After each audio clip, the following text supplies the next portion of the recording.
Assalamualaikum warahmatullahi wabarakatuh. Bismillahirrahmanirrahim. Allahumma salli ala Sayyidina Muhammad wa ala ali Sayyidina Muhammad. Okey, jadi kita kembali kepada pembelajaran kita. Sebelum ni kita dah belajar mengenai tenaga. Sekarang ni kita masuk kepada cas elektrostatik. So, dalam topik cas elektrostatik, kita akan sentuh 3 benda. Yang pertama, maksud elektrostatik. Yang kedua, penghasilan, macam mana kita nak hasilkan cas elektrostatik. Dan yang ketiga, aplikasi dalam kehidupan kita lah mengenai elektrostatik. Okey, kita masuk yang pertama. Okey. So, apa itu maksud elektrostatik? Okey, jadi elektrostatik ialah satu kajian untuk mengkaji cas elektrik yang tidak bergerak. Okey. Cas elektrik yang statik tu dipanggil elektrostatik.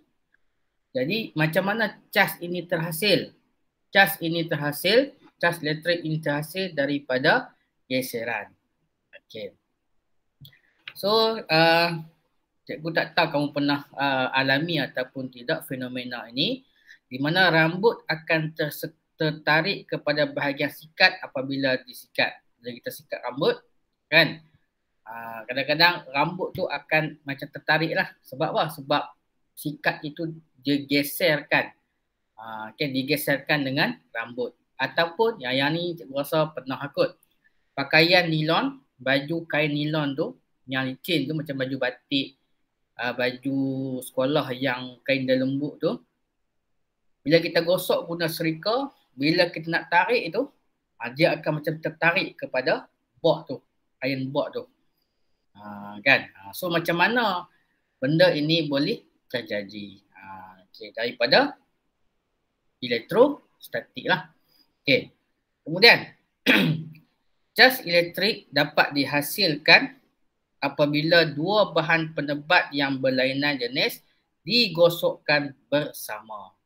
Maksud dia bila kita ada dua bahan yang berlainan, kita gosokkan, maka akan ada yang bercas.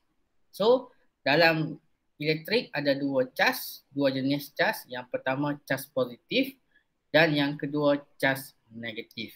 Ini intro lah ataupun mukadimah mengenai cas elektrostatik. Okey.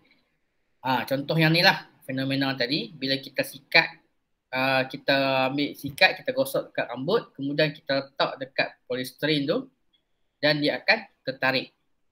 Kenapa boleh tertarik? Sebab dia ada cas-cas elektrik tadilah yang dipanggil cas elektrostatik. Okay. Macam mana cas elektrostatik ini boleh dihasilkan? Okay. Apabila dua bahan berlainan digosok, pemindahan elektron berlaku. Di mana satu bahan, sebab dia ada dua bahan, so satu bahan akan terima elektron yang negatif lah. Maka bila dia terima elektron, dia bercas dengan negatif. Satu lagi, dia hilang elektron. Bila hilang elektron, dia akan jadi cas positif. Okay. Tengok contoh ni lah, paling mudah. Tengok contoh ni. Okay. Pada asalnya, sebelum digosok kita ada pembaris dengan kain bulu lah, kain nilon tu. Okay. Pada asalnya, semua bahan, dia ada cas. Dan dia berkeadaan dengan neutral. Apa neutral? Maksud dia cas positif dengan cas negatif sama banyak. Cuba kita tengok pembaris ni. Dia ada cas positif dia 1, 2, 3. So, ada 3 lah. Kemudian cas elektron ada 1, 2, 3 juga. So, 3 positif dan 3 negatif. Neutral. Okay. Begitu juga dengan kain bulu, di mana positif dia pun ada 3, 1, 2, 3. Negatif dia pun ada 1, 2, 3, sama banyak. So bila bilangan positif dan bilangan negatif sama, maka dia menjadi neutral lah. Okay. Itu sebelum digosok. Selepas digosok, bila kita ambil kain tadi, kita gosok dengan pembaris, apa yang akan jadi? Tengok. Negatif dia ada berapa? Negatif dia ada 1, Ada 2, 3, 4, 5. 5 negatif. Positif dia kekal. 1, 2, 3. Okey. Macam mana dia dapat negatif ni? Asalnya negatif 3 kan? Negatif ni ada 3. Tapi macam mana jadi 5? Negatif ni datang daripada kain bulu yang digosok bersama tadi lah. Maksud dia negatif tadi, elektron daripada ni berpindah ke sini. Jadi daripada 3 elektron tinggal 1 elektron. Positif tekan. Positif dia tidak berubah. Yang berubah ialah elektron. So yang terima akan jadi banyak negatif, maka dia akan bercas dengan negatif. Bercas dengan negatif. Manakala yang kurang elektron dia jadi bila ada benda ni lah, dia akan tertarik lah, dia akan bercas. So kalau orang tanya macam mana kita nak hasilkan cas elektrostatik, kita ambil 2 bahan, kita gosokkan bersama. Maka satu bahan akan jadi cas negatif, satu bahan lagi akan bercas dengan positif. Kenapa jadi macam tu? Kerana elektron tadi berpindah. Berpindah daripada satu bahan ke bahan yang lain. Bahan yang dapat elektron, maka dia bercas dengan negatif. Bahan yang kurang tadi, dia ada berpindah dia kurang, maka dia akan bercas dengan positif. Okey. Okey. Kemudian, objek-objek yang bercas dengan yang sama, dia akan menolak. Objek yang cas yang berlainan akan menarik. Yang ni macam positif, negatif, macam magnet lah. Kan? Bila ada 2 cas positif dan negatif A ni, cas yang berlainan dia akan menarik. Cas yang sama dia akan menolak. Positif dengan positif dia akan menolak. Negatif dengan negatif akan menolak. Jadi itulah yang menerangkan kenapa pembaris ini bila kita gosokkan dengan kain tadi, kita letak dekat kertas, cebisan kertas tu akan tertarik kerana pembaris tadi dia bercas dengan negatif. Dan kertas tadi dia bercas dengan positif. So negatif dengan positif dia akan tertarik lah. Tu menunjukkan kenapa dia tertarik. Sama juga bila kita serika baju ataupun tudung ataupun baju sekolah dekat iron board, kita gosok, kemudian kita nak tarik tu payah. Kenapa? Sebab dia tertarik. Sebab baju tadi bila kita gosok dengan iron, dia dah jadi bercas. Jadi dia akan tertarik kepada iron board tadi. Okey. Okey, hak ni pula kita nak cerita macam mana kita nak tahu satu bahan tu ada cas ataupun tidak cas. Okey, contoh pen ni. Macam mana kita nak tahu pen ini ada cas ataupun tidak ada cas, neutral. Okey, cara dia kita gunakan satu alat yang dipanggil elektroskop. Jadi elektroskop ni alat untuk mengesan sesuatu bahan sama ada bercas ataupun tidak. Cara dia macam mana? Kita ambil pen ni, kita letak di atas tu. Macam kawan ni kan. Dia letakkan bahan ni di atas ni. Ceper atas tu. Kalaulah bahan ini, contoh pen ini dia bercas, maka yang bawah ni dia akan mencapah. Bawah tu dia akan mencapah. Dia akan terbuka. Jadi kita tahu bahawa pen ini ada cas. Kalau kita ambil pen ni kita letak di atas tu, tiba-tiba yang bawah tu biasa saja, dia tak ada perubahan. Bila tak ada perubahan, kita tahu pen ini tidak bercas. Neutral lah maksudnya. Okey, macam mana dia macam tu? Okey. Pada asalnya satu bahan itu, ingat setiap bahan pada asalnya dia neutral. Sama juga dengan elektroskop ni, asalnya dia neutral. Okey, neutral maksudnya bilangan cas positif negatif sama banyak. Tengok di atas ni dia ada dua positif. Positif ada 2, negatif pun ada 2. Bawah pun samalah. Maksudnya dalam keadaan yang neutral. Tapi kalau kita ambil satu bahan dan bahan ni dia dah bercas negatif. Bila bercas negatif, sifat cas apa? Cas yang berlainan akan tertarik. Cas yang berbeza, yang sama dia akan menolak. Ini menyebabkan negatif ni tadi, dia duduk dekat dengan negatif ni. Jadi dia akan tolak bahawa cas ni akan turun ke bawah. Cas tu akan turun, negatif akan turun ke bawah. Kan? Negatif akan turun ke bawah. Positif ni, banyak-banyak positif ni dia akan naik ke atas. Kenapa naik ke atas? Sebab cas yang berbeza. Sini negatif, maka positif akan naik ke atas. Dia akan tertarik. Dan last sekali, menyebabkan positif semua ada di atas, negatif semua berada di bawah. Bila negatif berada di bawah, cas yang sama belah ni, dua-dua belah ni, dia akan menolak. Satu pergi ke sini, satu pergi ke sini. Sebab tu dia mencapah. Dia akan terbuka. Okey. Berbeza pula. Kalaulah yang ni, cas kat sini positif. Pemaris kat sini ataupun pen kat sini positif. Pen ni positif. Kita letak dekat sini, maka negatif akan naik ke atas. Kan? Negatif akan naik ke atas. Kalau sini positif lah. Positif. Maka negatif akan naik ke atas.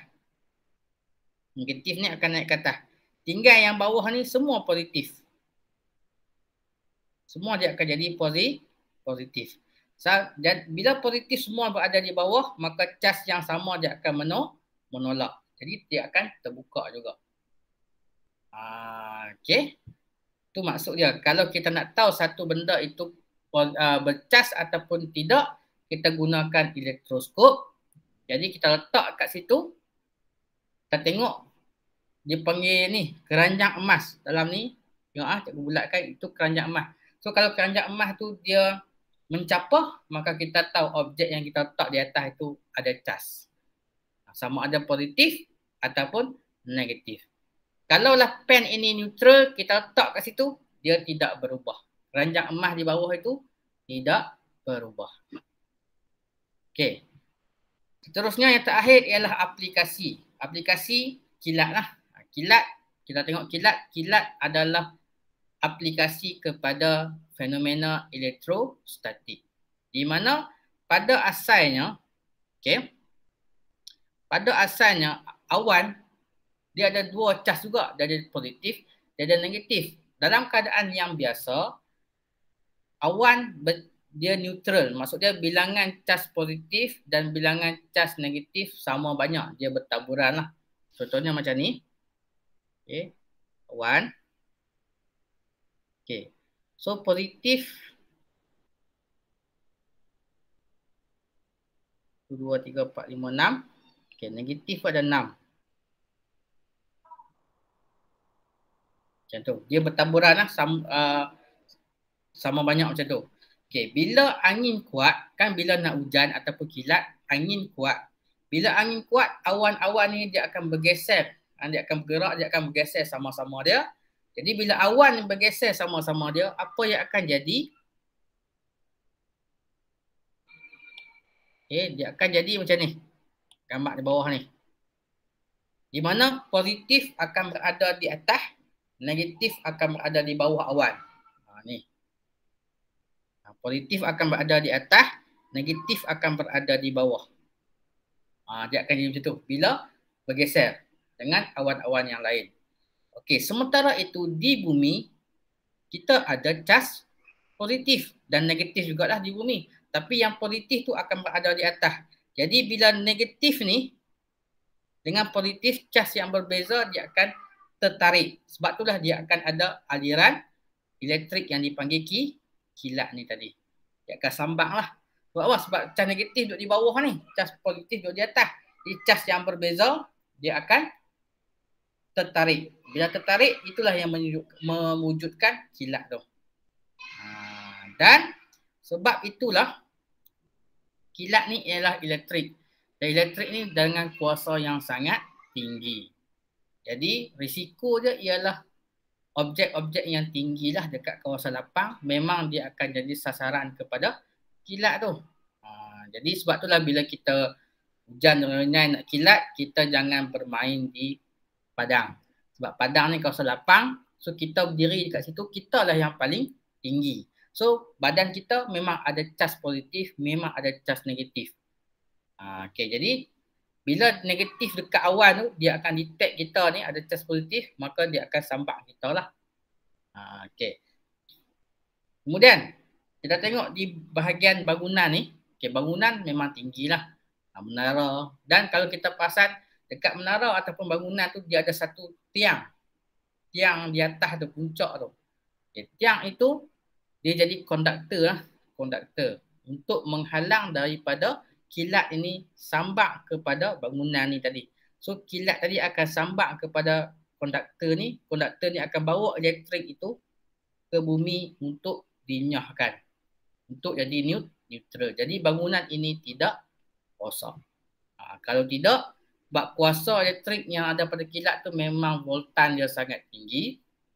Dan kalau kita tak buat benda ni, bangunannya akan rosak lah. Maka kita tengok dalam setahun berapa kali kilat yang akan sambak kepada bangunan tu.